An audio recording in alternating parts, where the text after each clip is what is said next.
जिस सरकार और सिस्टम के भरोसे आप इस देश में सीना तान कर जी रहे हैं, वो सिस्टम सिर्फ खड़ा होकर आपकी मौत का तमाशा देख सकता है, लेकिन आपको बचा नहीं सकता।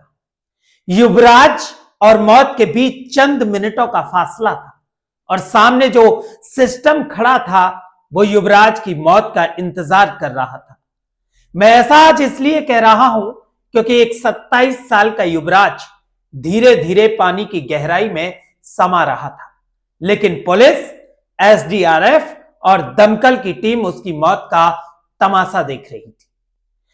पुलिस के पास युवराज को बचाने के लिए रस्सी तक नहीं थी और रेस्क्यू करने वाले लोगों को युवराज की जान से ज्यादा खुद ठंडे पानी में उतरने की चिंता सता रही थी।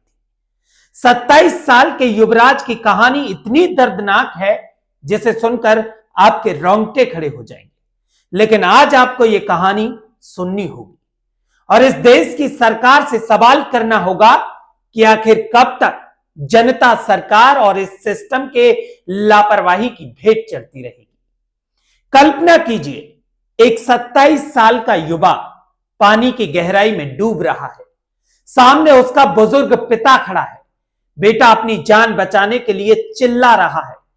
उस पिता से पूछिए उस समय उस पिता के ऊपर क्या गुजर रही होगी जब उसका जवान बेटा उसकी आंखों के सामने मौत की गहराई में समा रहा था और पिता से चिल्ला चिल्ला कर कह रहा था, पापा मुझे बचा लो, पापा मुझे बचा लो। सैकड़ों लोग युवराज की मौत का तमाशा देख रहे थे। युवराज धीरे धीरे पानी की गहराई में समा रहा था, लेकिन पुलिसकर्मी, एसडीआरएफ और दमकल की टीम युवराज के डूबने का इंतजार कर रही थी। किसी के अंदर इतनी हिम्मत नहीं थी कि उस पानी में जाकर युवराज की जान बचा सके। 16 जनवरी 2026 दिल्ली एनसीआर की सड़कों पर घने कोहरे की चादर छाई थी और एक 27 साल का सॉफ्टवेयर इंजीनियर युवराज मेहता कार से अपने घर वापस लौट रहा था। युवराज मेहता की कार नोएडा सेक्टर 150 वाले इलाके में पहुंची तो युवराज को घने कोहरे की वजह से दिखाई देना बंद हो गया। जिस रोड पर युवराज की कार दौड़ रही थी उस रोड पर एक खतरनाक मोड़ था, लेकिन सिस्टम की लापरवाही देखी। उस खतरनाक मोड़ पर ना कोई स्ट्रीट लाइट जल रही थी और ना कोई चेतावनी वाला बोर्ड लगा हुआ था। घने कोहरे की वजह से युवराज को सड़क का किनारा दिखाई नहीं दिया और उसकी कार रोड किनारे टूटी हुई बाउंड्री वाल को पार करते हुए पानी से भरे एक गहरे गड्ढे में कूद गई। कार जब पानी में गिरी तो युवराज किसी तरह गाड़ी से बाहर निकलकर कार की छत पर खड़ा हो गया और करीब रात के 12 बजे अपने पिता को फोन किया और कहा, पापा मुझे बचा लो। युवराज के पिता बदहवास हालत में करीब 10 मिनट के अंदर मौके पर पहुंच जाते हैं। इसके बाद पुलिस और दमकल को फोन किया जाता है। पुलिस और दमकल की टीम भी मौके पर पहुंच जाती है, लेकिन उसके बाद जो कुछ भी हुआ वो इंसान की रूह कपा देने वाला था। युवराज अपनी गाड़ी की छत पर खड़ा हुआ था।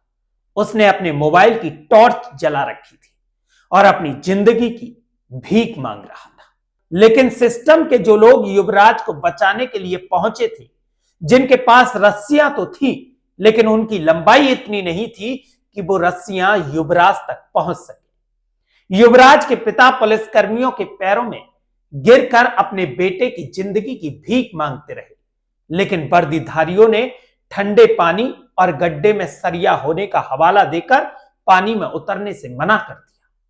करीब 1.5 घंटे तक युवराज जिंदगी और मौत की जंग लड़ता रहा। वो अपनी गाड़ी की छत पर खड़ा होकर चिल्लाता रहा और सिस्टम के लोग उसके डूबने का इंतजार करते रहे। देखते ही देखते युवराज की कार पानी में समा गई और युवराज की डूबकर मौत हो गई। हालांकि तमाशा देख रहे सैकड़ों लोगों की भीड़ और सिस्टम के लोगों के बीच एक डिलीवरी बॉय ने पहुंचकर इंसानियत का फर्ज अदा किया। उसने वर्दीधारियों की तरह बहाना नहीं बनाया, बल्कि तुरंत अपनी कमर पर रस्सी बांधकर पानी में छलांग लगा दी। जबकि उस लड़के के पास सिस्टम के लोगों की तरह कोई ट्रेनिंग नहीं थी, कोई साधन नहीं थे, लेकिन फिर भी अपनी जान जोखिम में डालकर युवराज की जान बचाने के लिए पानी में कूद गया। यह तमाशा देख रहे बहाना बनाने वाले सिस्टम के लोगों के मुंह पर तमाचा था।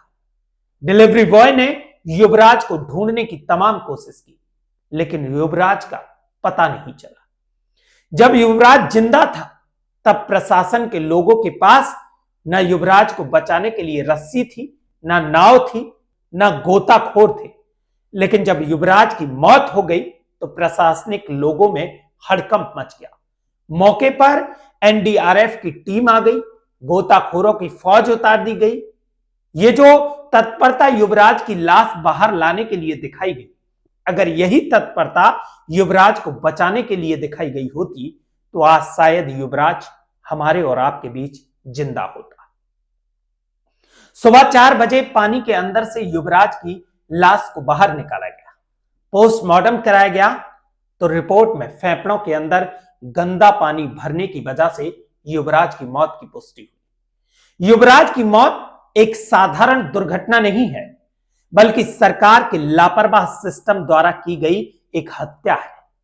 क्योंकि कई मीडिया रिपोर्ट्स के मुताबिक जिस जगह पर यह घटना हुई वहां लोटस ग्रीन प्रोजेक्ट का एक हिस्सा था।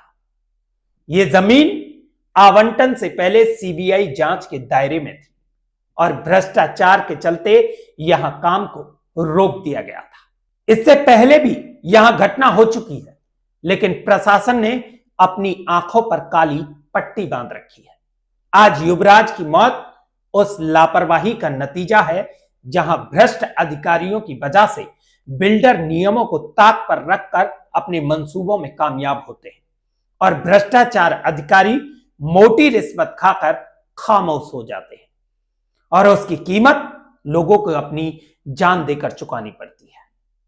सिस्टम की लापरवाही ने आज युवराज की सांसों को छीन लिया।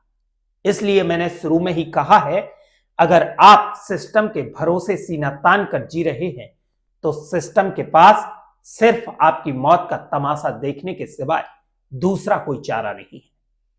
क्या आप भ्रष्ट अधिकारियों और लाचार व्यवस्था को बदलने के लिए आवाज उठाएंगे या फिर एक और अगले हादसे का इंतजार करेंगे? लेकिन याद रखिए, अगली बार यह हादसा आपके किसी अपने के साथ भी हो सकता है। हमारे साथ जुड़े रहने के लिए हमारे चैनल को सब्सक्राइब कर बेल आइकन दबाएं और अगर आप हमारा ये वीडियो फेसबुक पेज पर देख रहे हैं तो हमें फॉलो करना ना भूलें।